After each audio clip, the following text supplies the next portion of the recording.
They bulldozed my mother's orchard for a luxury resort entrance, so I locked 400 rich guests inside on opening night. I knew something was wrong the second I smelled diesel before I saw the dust. Our orchard had stood on that hill for 32 years. Every tree had been planted by hand, every row named after someone in our family, every harvest paying the bills when life got rough. But that morning, half the land looked like a battlefield. Tire tracks cut through the mud. Branches were scattered like broken bones. My mother was standing in the middle of it all, holding one of the last peaches from the ruined row, crying so hard she couldn't speak. At the far end of the hill, construction crews were widening the road to a brand new luxury resort like they owned everything they could see. I marched straight to the site office, but the project manager barely looked up from her tablet.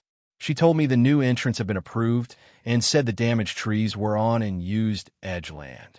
Unused. That word burned hotter than the bulldozers. Those trees paid for my father's hospital bills before he died. I drove home angry, then started digging through old property files in the attic. Buried inside a cracked metal box was a yellow survey map my father used to keep wrapped in plastic. That was when I found it.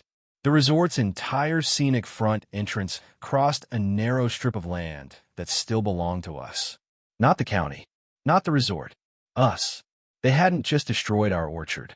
They built the only elegant entrance to their $1 million project on my family's private land. The next morning, I called the resort again and told them to stop using my land. Victoria laughed and said by the time I found a lawyer, they'd be open and making money. That was her mistake. I didn't call one lawyer. I called 3. By sunset, I had the county records, the updated boundary lines, and a written opinion confirming there was no active easement giving them the right to use that entrance. They had built their grand opening around a road they did not legally control. So I waited.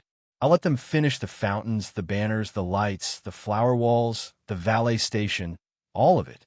I wanted the lesson to arrive when it would hurt the most, not just financially, but publicly, right when the cameras were rolling and the guests were smiling. On opening night, black cars stretched down the hill and influencers were filming every corner of the property.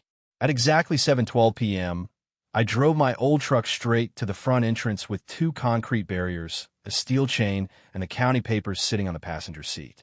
In less than 3 minutes, that perfect resort entrance was locked shut. Valets froze. Guests stepped out in heels and tuxedos, confused and furious.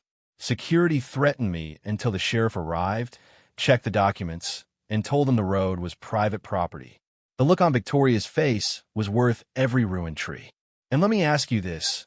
If somebody erased your family's legacy for profit, would you forgive them or lock the gate too? Comment lock IT and share this with someone who loves smart revenge stories. By sunrise, videos of the shutdown were everywhere. The resort was trending for all the wrong reasons, and investors were calling before breakfast.